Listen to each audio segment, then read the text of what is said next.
Pero la habilidad de este artista no se expresaba solamente en la talla con carácter religioso. De los talleres de su empresa, de su creatividad para el diseño, de sus manos mágicas para el manejo de la gubia y de sus acertadas instrucciones a los artesanos, salían obras de arte y muebles para el hogar o la oficina. Algunos de estos muebles eran conservados por propietarios que los cuidaban para mostrarlos como reliquias, como la mesa de comedor que tenían las hermanas Garcés, ya fallecidas. Las patas de esta mesa se asemejan a las de un águila cogiendo una naranja.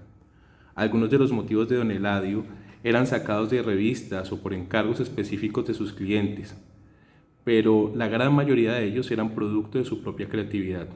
Diseños que él pensaba, plasmaba en bocetos hasta obtener el dibujo final y luego trabajaba y trabajaba con las herramientas en la madera largas horas durante varios días hasta lograr la creación deseada. Son muy escasos los objetos de la creación de don Eladio que se encuentran aún en Quibdó, por distintas razones, entre ellas que muchas fueron vendidas en el exterior. Otra es que gran parte de su producción para el mercado local era adquirida por las familias pudientes de la carrera primera, que en los continuos y grandes incendios de Quibdó, particularmente el de 1966, perdieron casi todos sus bienes inmuebles.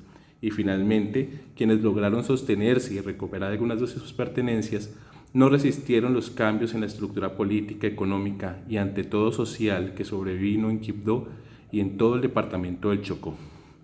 Después de estos eventos, que las dejaron sin con qué soportar su poder y dominio, se marcharon llevándose con ellas parte importante de la memoria de la ciudad, las obras.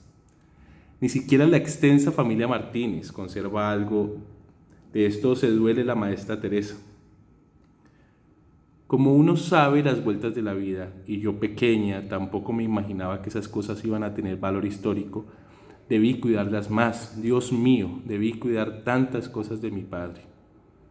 Esta, pues, la de tallador, fue la primera ocupación del progenitor de la escritora, y a decir verdad, fue su ocupación permanente, ya que aunque desempeñaba otras actividades productivas, siempre dedicaba tiempo a la talla de la madera. Pero no sería la artesanía el único medio de expresión para la inspiración artística de este cultor. También en la música incursionó con bastante éxito. Fue fabricante de instrumentos musicales, principalmente guitarras y tiples, de los que era excelente ejecutante. Tanto que creó la primera orquesta de Quibdó, a la que bautizó la Nueva Ola.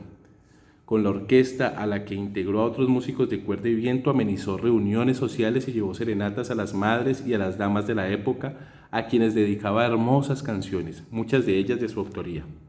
Ahora, sin desconocer las aptitudes innatas de Eladio Martínez y su dedicación constante al arte, debe reconocerse que estas cualidades fueron estimuladas y acrecentadas por las enseñanzas de los maristas, con quienes don Eladio compartió sus primeras experiencias académicas.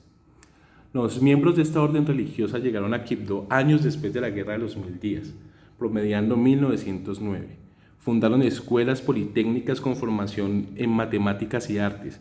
A quien le veían aptitud para las matemáticas, en eso le hacían énfasis. A quien le gustaba y tenía aptitud para las artes, particularmente para la música, a ella se dedicaba todo el tiempo.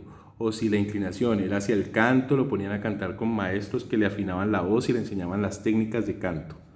La que don Eladio tuvo fue una formación especializada, a la que pocos accedían porque se trataba de tener talento, aptitud y disciplina, y esas condiciones a él le sobraban. Sin embargo, el joven Eladio, mientras se adiestraba en las artes, le dedicó también tiempo a las matemáticas y avanzó tanto en esta área que muy pronto aventajó a sus compañeros y logró desarrollar fácilmente el pleno de cualquier máquina, logrando convertirse en un verdadero ingeniero. Esto más adelante le permitirá emprender ambiciosos proyectos personales de repercusión para toda la comarca, particularmente la del Río Atrato. En los primeros años de su vida adulta estuvo recorriendo distintos lugares de la región pacífica por cerca de 8 años, mostrando y enseñando su arte y sus habilidades hasta cuando decidió radicarse definitivamente en el Chocó y montó su empresa en Puerto Martínez, aproximadamente a comienzos de 1920.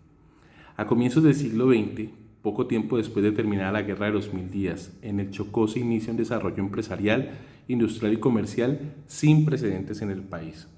En toda la geografía chocuana, en las principales cabeceras, Quibdó, Condoto, Novi, Taís, Mina, Tadó y aún Certegui, comienzan a aparecer firmas comerciales de inmigrantes sirios y libaneses, particularmente, que mueven un mercado no solo al interior del Chocó y Colombia, sino también hacia el exterior.